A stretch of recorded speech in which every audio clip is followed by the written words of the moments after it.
Eita. Essa viagem, Ju, eu fico feliz, né, da maneira como Deus te usou para orar, Juliane, presbítera.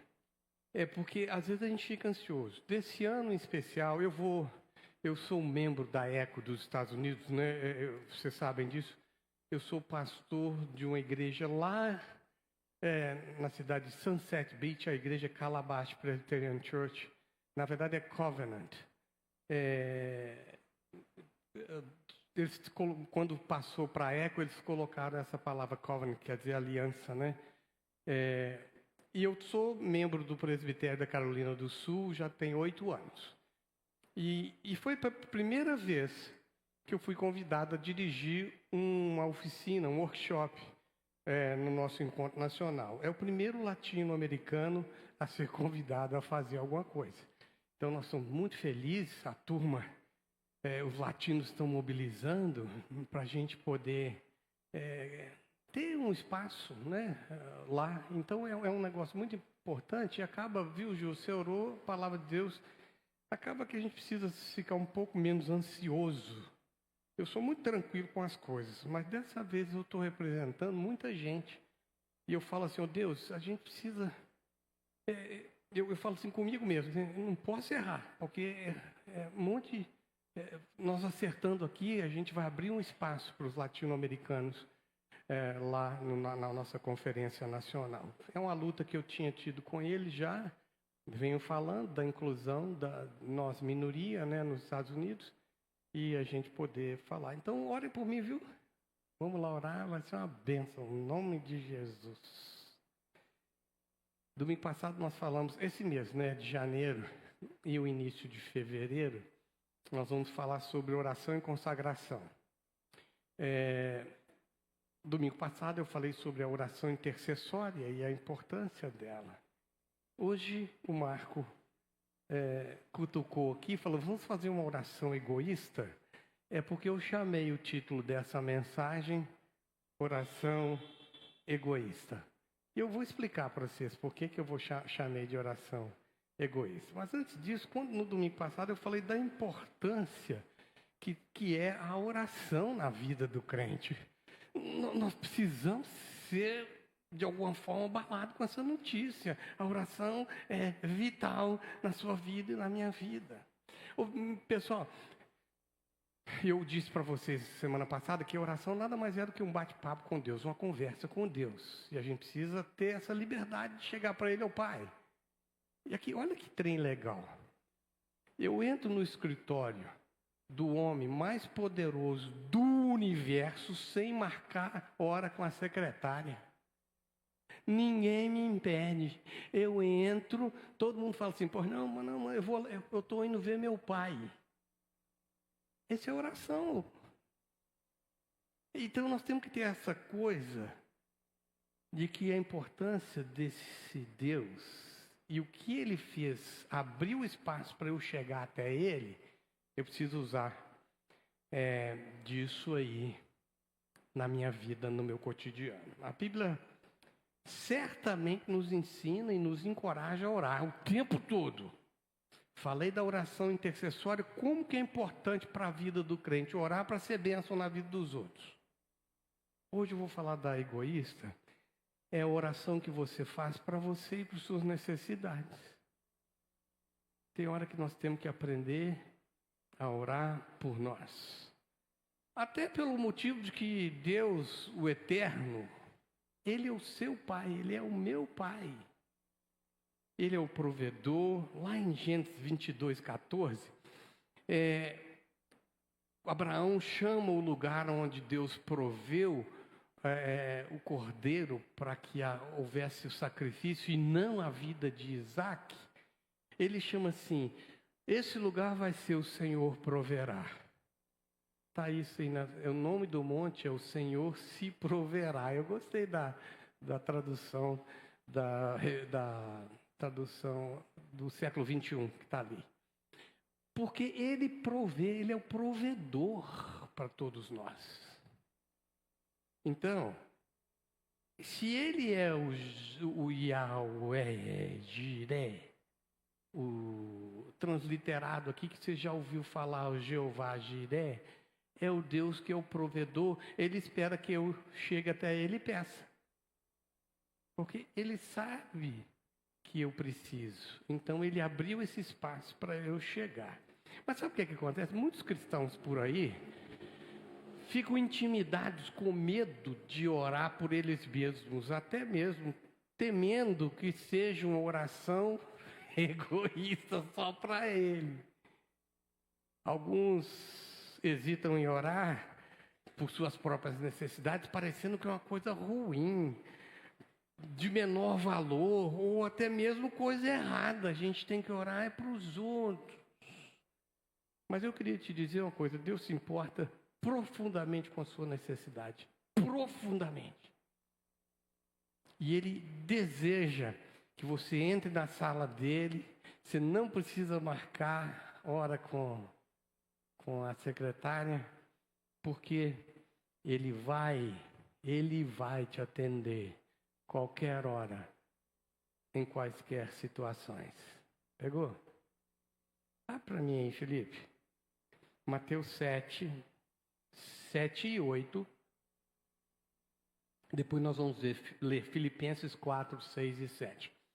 Mateus 7 é Jesus falando assim, ó: pedi e vos será dado, buscai e vocês vão achar, batam e a porta vos será aberta, porque todo aquele que pede, recebe. Presta atenção, todo aquele que pede, recebe. Quem busca, acha, e o quem bate, a porta lhe será aberta. Filipenses 4, 6 e 7 diz assim: não andem ansiosos por nada, por coisa alguma. Presta atenção, não andem ansiosos por coisa alguma. Para que andar ansioso? Pelo contrário, sejam as vossas petições, os vossos pedidos, as vossas necessidades, aquilo que vocês precisam pedir, plenamente conhecidos diante de Deus, por meio da oração, súplica e sempre com ações de graças.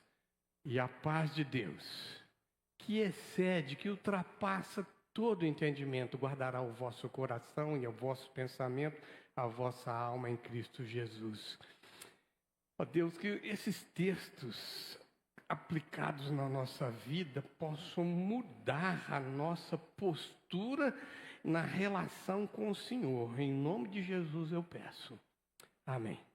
Hoje, então, como eu falei com vocês, eu quero refletir sobre a oração egoísta, não no sentido de mesquinho, pecaminoso, porque essa palavra egoísta tem o senso comum e ela é, sim, vista como algo negativo. Eu quero aqui dar um tom diferente nela. Eu quero dar para essa expressão oração egoísta uma expressão da minha completa dependência de Deus. Ela é egoísta porque ela é a minha completa dependência de Deus. Como eu disse, somos carentes, necessitados. Dependemos dele, totalmente dele. Não, se você acha que você vai trabalhar amanhã, é uma presunção da sua parte. Porque é Ele quem decide se você vai ou se você não vai. Somos dependentes dEle para puxar esse ar que respiramos. Precisamos dizer a Ele, quando oramos, a gente precisa dizer a Ele assim: ó Deus, somos Teus filhos obedientes. Por isso colocamos diante do Senhor as nossas petições com muito temor e muita fé.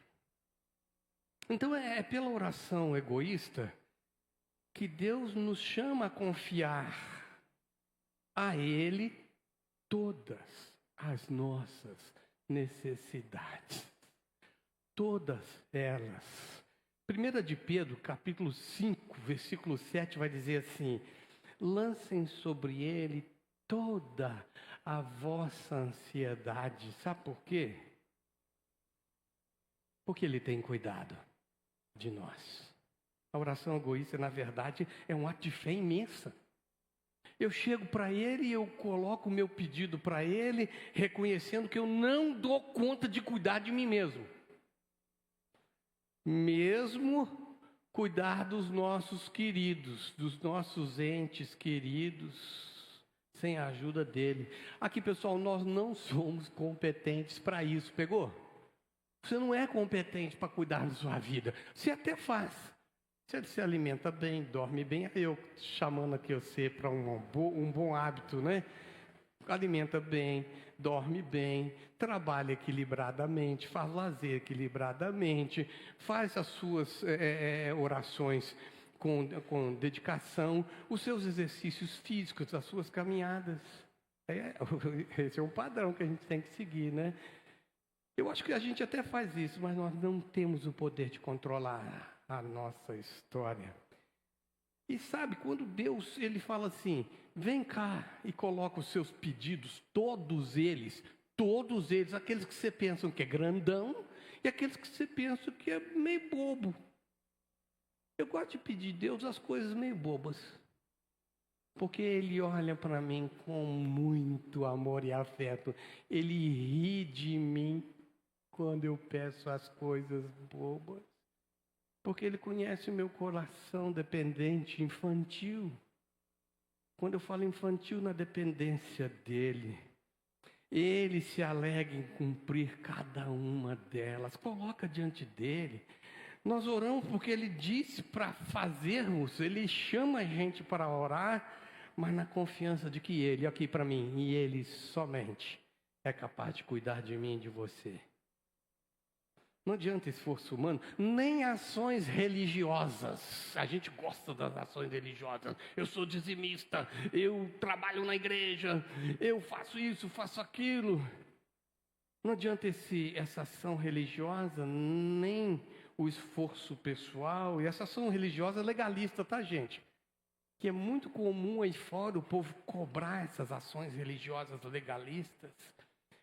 Porque é somente Ele que cuida, zela e protege a nossa vida, porque só Ele tem poder para cuidar de você. E quando nós pedimos, Ele certamente se alegra, porque Ele está vendo o filho dele falando assim, papai, eu confio no Senhor. Sabe, um problema nosso é que nós achamos que nós conseguimos cuidar da gente e dos outros. Nós temos essa falsa pretensão, que ela é falsa, até falsa, né? Pseudo poder de achar que damos conta de cuidar de nós mesmos, que temos alguma chance de cuidar dos nossos filhos. Eu costumo de dizer que o melhor pai, a melhor mãe, não se compara com o cuidado do Eterno. Por mais que você se dedique, olha para mim,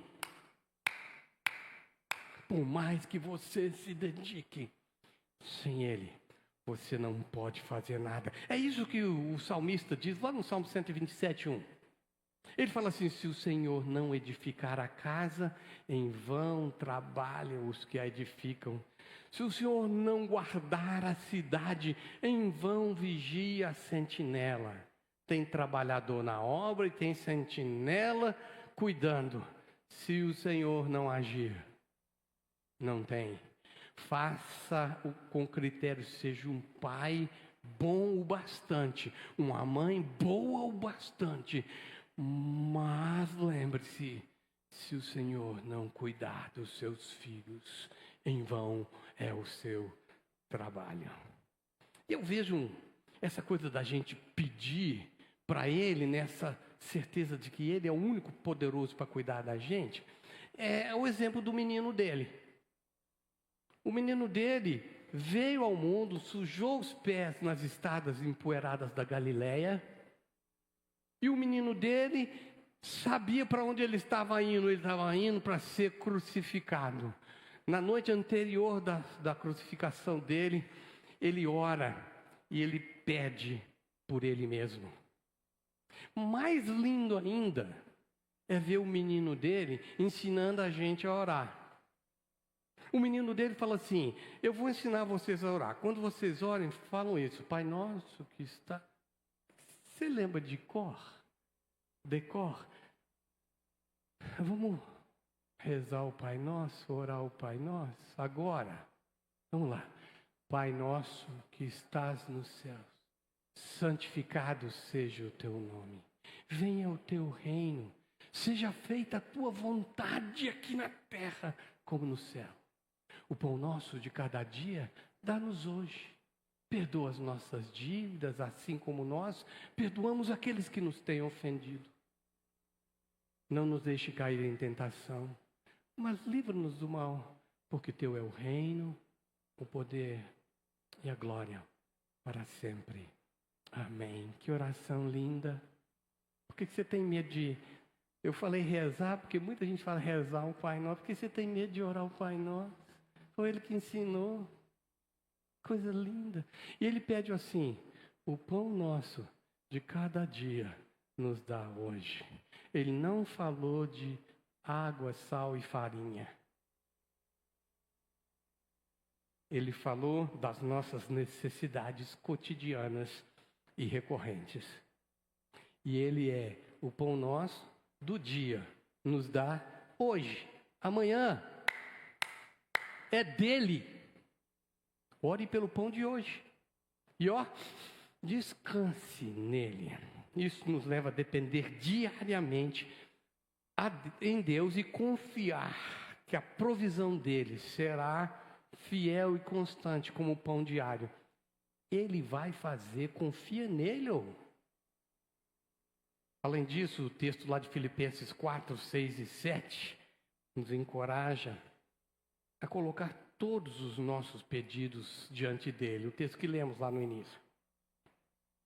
As grandes e as pequenas. E a gente acha que são pequenas. Esse convite dele: vem até mim, troca o seu fardo, pega o meu que é leve e suave.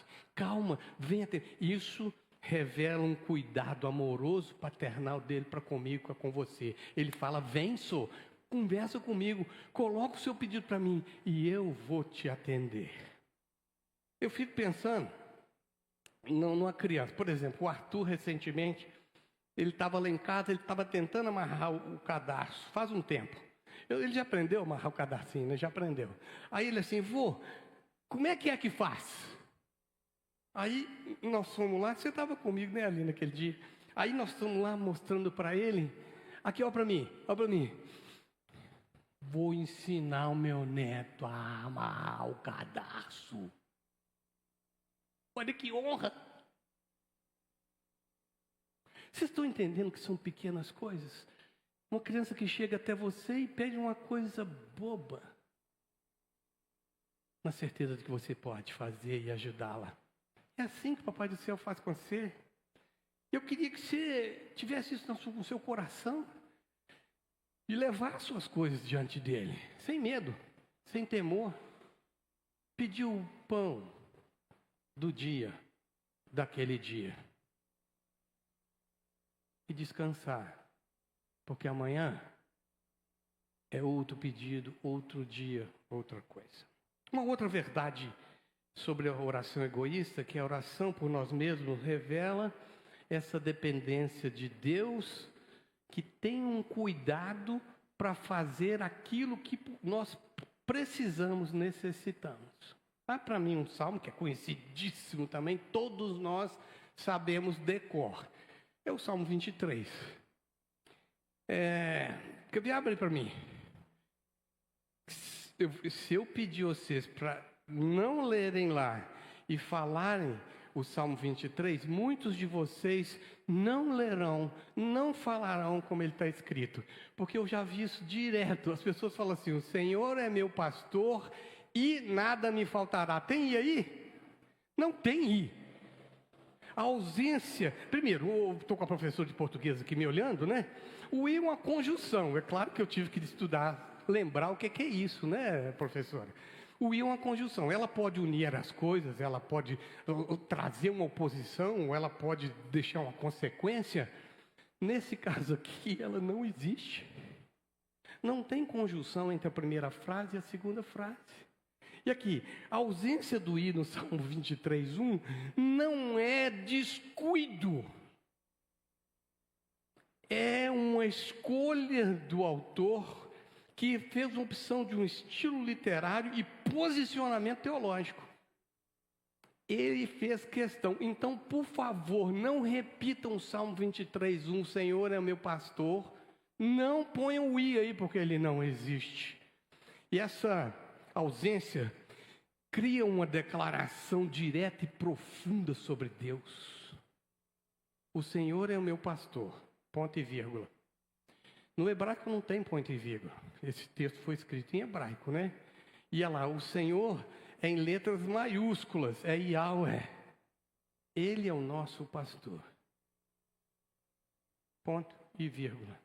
Aí fala assim, nada te faltará, nem sofrimento, nem luta, nem angústia, nem tribulação. Pegou? Porque essa coisa dessa declaração direta e profunda é da pessoa de Deus, quem Ele é, e o que vai acontecer na sua vida. Nunca te falta nada, nem tribulação, nem dificuldades. Fecha a nota de rodapé aqui, que eu abri a nota de rodapé por causa desse i do Salmo 23. Vamos voltar ao que eu argumento. É pela oração que nós informamos aqui, em alto e bom tom, no mundo espiritual, a nossa completa dependência do Deus eterno. Quando você ora, você informa um inferno. Quem é realmente dono da sua vida? Você informa um inferno que o dono da sua vida é o Criador, o Deus Todo-Poderoso. Quando oramos por nós mesmos, inclusive, reconhecemos que Deus é a fonte de tudo que precisamos. Tudo mesmo. Você recebeu esse papelzinho aí, não recebeu?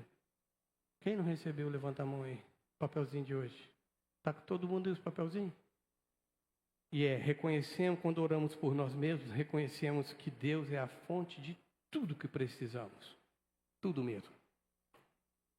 A oração é uma disciplina que fortalece a confiança na provisão divina. E aqui, é assim que a gente tem que viver, só.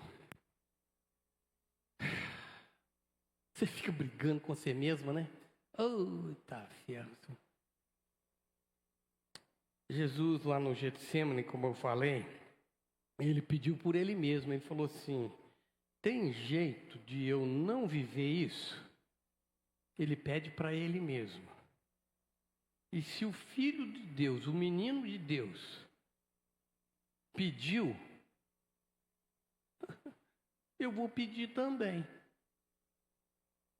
Não é vergonha alguma pedir para Deus as suas necessidades. Porque Ele é o seu papai do céu, o seu pai do céu. Então, quando eu oro por mim mesmo, eu admito que eu sou limitado. E que Deus é a minha única fonte de provisão. Mas a gente fica tentando fazer os trem né, com o nosso próprio muque. A gente fica tentando resolver as questões. A gente fica pensando no dia de amanhã, sofrendo com o dia de amanhã. Tem misericórdia.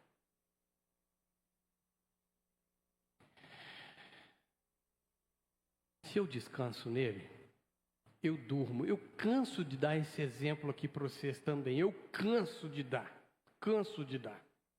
E eu vou falar até que os meninos um pouco mais crescidos ali, o Samuel e o Dudu, eles vão dormir hoje à noite. Estou falando para o Jordão e para a Thaís. Ele vai te perguntar o que tem de café da manhã, se você tem café, se vai ter café da manhã para eles, se vai ter almoço para eles. Eles vão dormir descansados de que o pai dele e a mãe dele vão prover. Ou faz isso, só vai dormir, só. Vai dormir. A responsabilidade é dele de prover para você, só. Nós sobrecarregamos nós mesmos, adoecemos, porque nunca iremos controlar a nossa vida. Louvado seja Deus. Não queremos controlar as nossas vidas e nem a dos outros. Descansa a sua e a dos outros. Eu falo que os pais se preocupam em cuidar dos seus filhos. E eu já disse e vou repetir. O melhor deles, melhor mãe, o melhor pai, nem chega perto de quem é nosso Pai do céu. Por isso que a oração egoísta não é um ato pecaminoso, mas de humildade e gratidão, de reconhecimento de quem eu sou. É saber que nela, na oração assim, eu digo para todo mundo que eu não posso fazer nada. Para mim, Felipe, João 15:5, o Evangelho de São João 15, versículo 5. Não foi eu que estou dizendo, não. Quem falou isso é Jesus, o menino de Deus. Diz lá assim: eu sou a videira verdadeira, vós sois os ramos. Quem permanece em mim e eu nele, esse dá bons frutos. Vamos repetir, vocês vão repetir comigo essa última frase aí. Vamos lá, eu vou falar 1, 2 e já. 1, 2 e já. Porque sem mim nada podeis fazer. Repete de novo aí, vocês vão repetir. O quê? Nada é nada. Você está achando que é alguma coisa? Vai dormir, senhor. Vai dormir em paz. Descanse seu coração, senhor. Por isso que eu acho que você precisa reservar um tempo para orar. Eu falo assim porque a gente é muito ávido para cuidar das mídias sociais, das séries no Netflix. Hoje nem é Netflix. Hoje tem 500 mil, né? Streams aí. Mas somos pouco disciplinados a tomar um café com o Criador do Universo, a conversar com Ele, a gastar um tempo, investir um tempo com Ele. Eu acho que você precisa sentar mais com Ele. Falar da sua saúde, da saúde daqueles que estão ao seu redor, como é que anda, das suas finanças, daquilo que você precisa dar um jeito e que ele também precisa ajudar você a dar um jeito, sobre os seus relacionamentos, como é que vai ser, aqueles que você tem, aqueles que você ainda não tem, sobre a sua espiritualidade, como é que você está andando com as coisas do reino.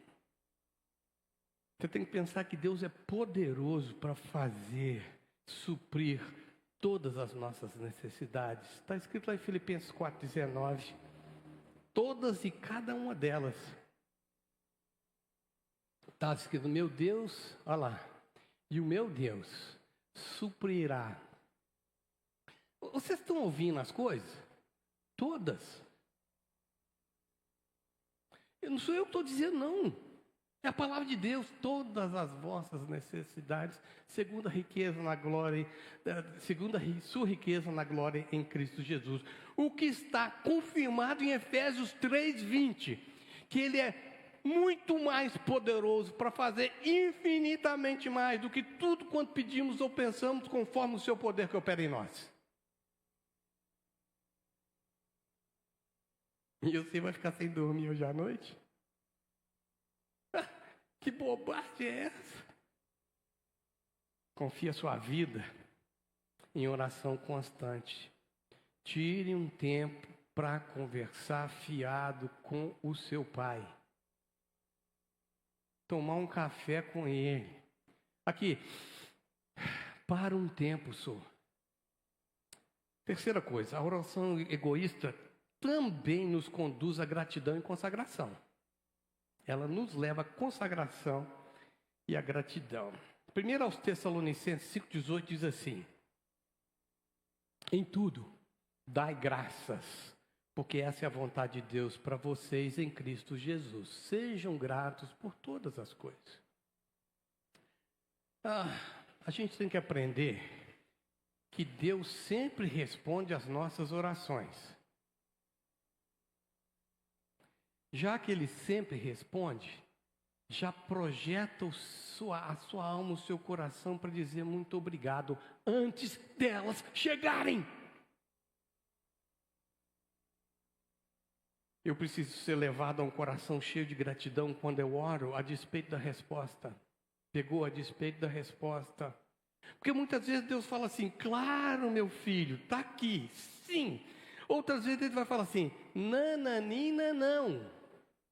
Não vai ter, pode jejuar, pode orar, pode fazer voto, pode que. Se Deus falar não, é não. Muitas vezes Ele fala assim, não é a hora.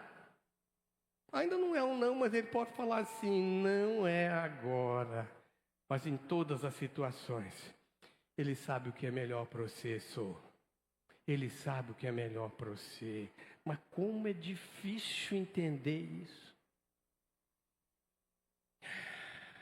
Quando eu oro dessa forma, a minha oração deixa de ser uma petição e passa a ser uma expressão de louvor. Vou repetir, a despeito da resposta de Deus. Orar por nós mesmos nos ensina a submeter à excelente vontade de Deus, que é boa, perfeita e agradável. Um coração consagrado a Deus que ora dessa forma é aquele que reconhece que até as bênçãos que recebeu, como ele pediu, são graça e é bondade, a misericórdia de Deus, e que glorifica o nome dele. E que todas as vezes que as bênçãos, como eu pedi, não chegaram, elas também glorificam a Deus e é graça e misericórdia da parte dele para conosco. Eu fico pensando nessa consagração da oração, porque quando eu oro, eu tenho que consagrar o resultado, antes do resultado. Eu peço, eu consagro antes do resultado. Me lembro então da nossa irmã Ana, que estava orando por Samuel, lá em primeiro livro de Samuel, capítulo 1, versos 27 e 28. Ela, a mãe de Samuel, orou fervorosamente por um filho. E Deus respondeu o clamor dela. Mas em gratidão ela consagrou o menino. Uai, ela não pediu um menino para ela? Eu quero um filho. Ela podia muito bem, valeu Deus. Deu um menino. Ela pede um menino varão, olha lá assim, ó. Por isso também, esse é o 28? Faz o 27, volta o 27. Eu orava por esse menino. E o Senhor me concedeu o pedido que eu fiz. O Senhor, lembra Yahweh, concedeu, o Criador. Eu orava, pode lá o 28 agora. Por isso também eu dedico esse menino ao Senhor. Ele está entregue ao Senhor todos os dias que ele viver. E ali, ela, o pai e o sacerdote adoraram a Deus. Essa moça pediu um menino. E ela não pediu uma menina. Ela falou assim, eu quero um menino porque eu quero dedicá-lo ao Senhor. Ela consagra o pedido dela a Deus antes. E Deus dá um menino e ela cumpre o voto. Ela amamentou o menino, quando o menino já estava pronto para ser entregue, o sacerdote deve ter falado assim, o seu Eli, né, que é o xará do meu pai ali, falando assim, ô dona, você vai entregar mesmo esse menino?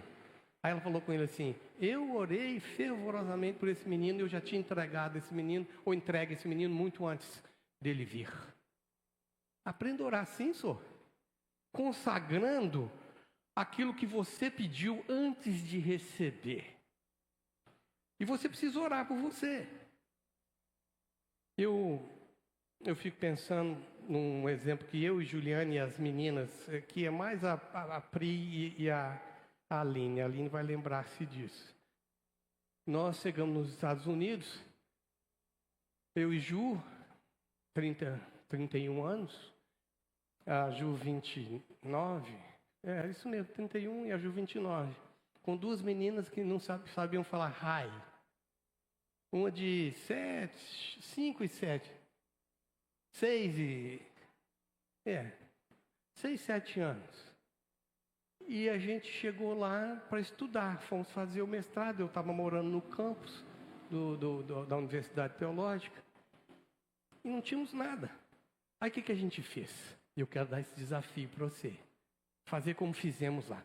Fizemos uma lista, escrevemos item por item. O que você quer? X. até os mais bobos. Existia um parque, eu vou chorar aqui, um parque de diversões, tipo, é da Hanna-Barbera, enorme, lá pertinho de onde a gente morava. Mas era muito caro, $120 por pessoa, por dia. Nós não tínhamos dinheiro. E as meninas pediram um ticket para o parque. E nós colocamos aquele monte de coisa lá. Uma manhã, um colega meu bateu na porta, ele era estudante lá também. Ele bateu na minha porta e falou assim: eu não queria te ofender, mas meu filho trabalha no King's Dominion aqui, e ele ganhou 4 ingressos, e eu queria te dar o ingresso do King's Dominion. Eu olho para o cara e começo a chorar, e o cara não entende que não é o ingresso. As coisas mais bobas, ele tem o cuidado de te ouvir. Dessa forma, ele respondeu favoravelmente a 2 crianças que queriam ir para o parque. Faz isso, fala na sua casa, põe na geladeira uma lista do que você precisa, que sua casa precisa. E você vai fazer o seguinte: cada vez que você olhar para lá, você consagra a resposta. Ou sim, ou não é agora. Mas eu queria também que você riscasse o pedido quando acontecesse e celebrasse, a despeito da resposta, as bênçãos recebidas. Pegou? Você precisa ser mais audacioso para com Deus, colocar as coisas bobas. E a gente pediu um carro também, não tinha carro. Você imagina 100 carros nos Estados Unidos. Quem já morou nos Estados Unidos sabe da vida lá. Não tem jeito, a gente dependia dos outros pegar a gente para ir no supermercado. Me lembro desse também. Estava lá, a gente chamou ele de Samuel. Porque o Senhor deu para nós.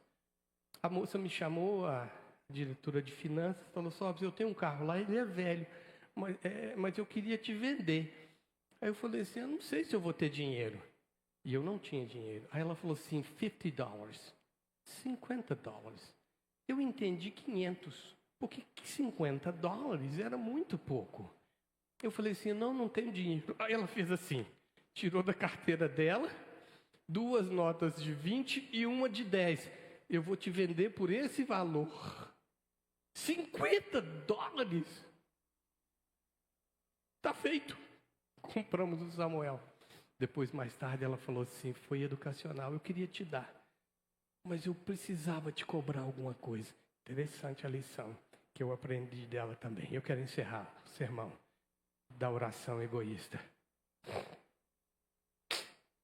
A oração egoísta, no contexto bíblico, não pode ser uma prática de orgulho, ambição, ganância, mas ela precisa ser uma atitude humilde, rendida, de filhos obedientes e submissos que reconhecem a total dependência do Pai Celestial. E assim pedem para o único que pode responder. É o único que pode dar. A oração egoísta não é um erro teológico, mas uma prática bíblica que nos ensina a viver na dependência de Deus, experimentar a sua provisão, consagrar as nossas vidas completamente a Ele. Eu preciso viver assim, confiando que o Pai do céu sabe o que é melhor para mim. E muitas vezes eu não entendo. E eu estou aqui com meu coração lá longe. Talvez vocês não saibam onde é que eu estou. Pensando, eu não entendo. Porque algumas respostas ainda não chegam. Mas eu vou confiante a cada manhã de que Ele tem o melhor para mim. Eu preciso sempre lembrar que Deus se agrada quando eu me aproximo dEle com as minhas necessidades e desejos mais bobos. Confiando que Ele é o provedor fiel, um Pai que cuida e zela por nós.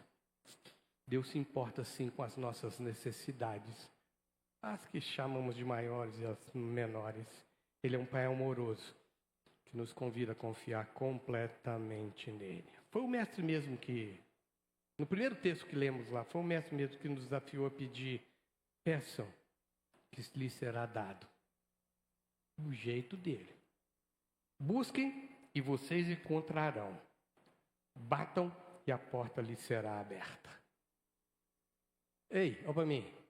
Então pede, senhor. Pede com confiança e fé. Vamos nos achegar com ousadia ao trono da graça do Deus Todo-Poderoso, sabendo que Ele é o nosso Pai. Está sempre pronto para nos ouvir e nos responder. Vamos orar. Ó Senhor, colocamos diante do Senhor os nossos pedidos. E nessa hora aqui eu peço para que o povo do Senhor que recebeu essa palavra seja tocado por ela. E que haja transformação de vidas nessa noite. Que o Senhor tire toda a ansiedade, todo o medo, toda a tensão. E ministre graça na vida de cada um que está ouvindo essa palavra aqui nesse lugar. E em casa e quando for ouvir esse sermão. Pai, recebe o nosso pedido. Em nome de Jesus. Amém.